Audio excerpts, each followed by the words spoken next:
Hi, I'm Richard Mason and you're on board with Team Sanya. We're going to take you downstairs and show you what life is like on board a Volvo 70. We come on down inside into the lounge area with this marvellous yacht.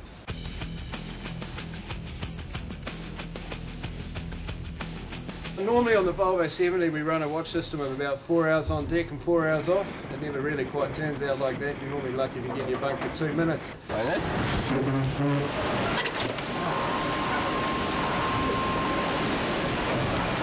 And I put my finger in the front. Yeah, that's a good start on the watch. When it's really windy we use these helmets and visors, and that's really so two things: we can see and breathe almost, because you've got to put this gear around the front.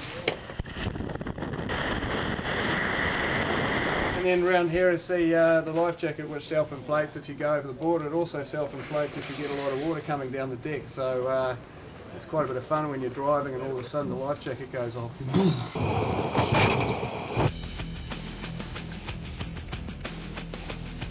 And to cook dinner on a Volvo 70 is a very straightforward thing. You take 2 kettles, pop it under here, and then you pull out this beautiful custom-built stainless steel bowl, which is going to be full of this wonderful stuff, which is called freeze-dried food.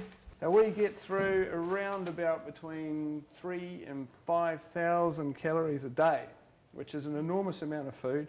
This is all insulated so it stays warm, lid goes on top, leave it in there for 20 minutes, everything swells up, goes in, comes out. Tastes disgusting, but keeps you going. But you have to hold on, because in the waves, if the waves are really big, you're going to fall off. One of the hardest things to do in a Volvo 70 is go to the toilet, and on Team Sanya it's absolutely no exception. So you're going to climb in around the doors, settle yourself in here, nice and tight.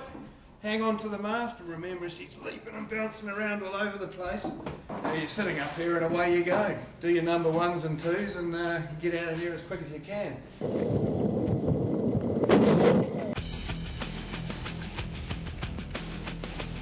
So every guy above being a sailor also has to have a knowledge to contribute to the boat, and that may be engineering, sail making, boat building, medical.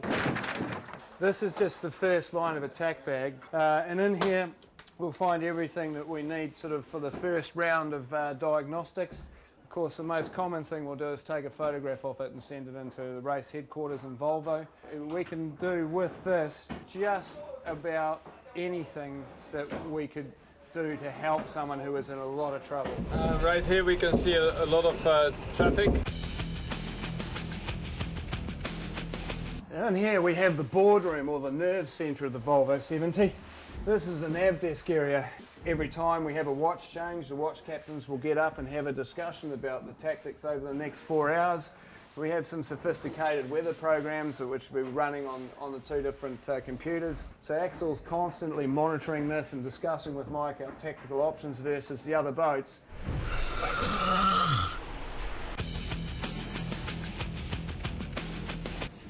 And of course, in the tropics it's as hot as Hades down here.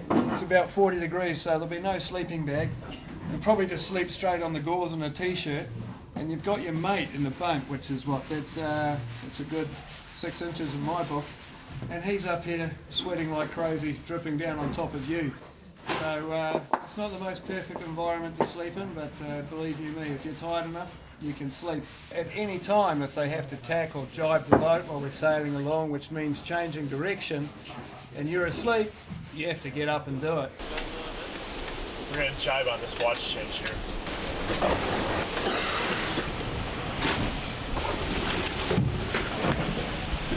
And before you know it, there'll be a big wet hand coming into your bunk to wake you up to get back on deck again. So that's about it with life on board a Volvo 70. The next 9 months we're going to be crashing around the world.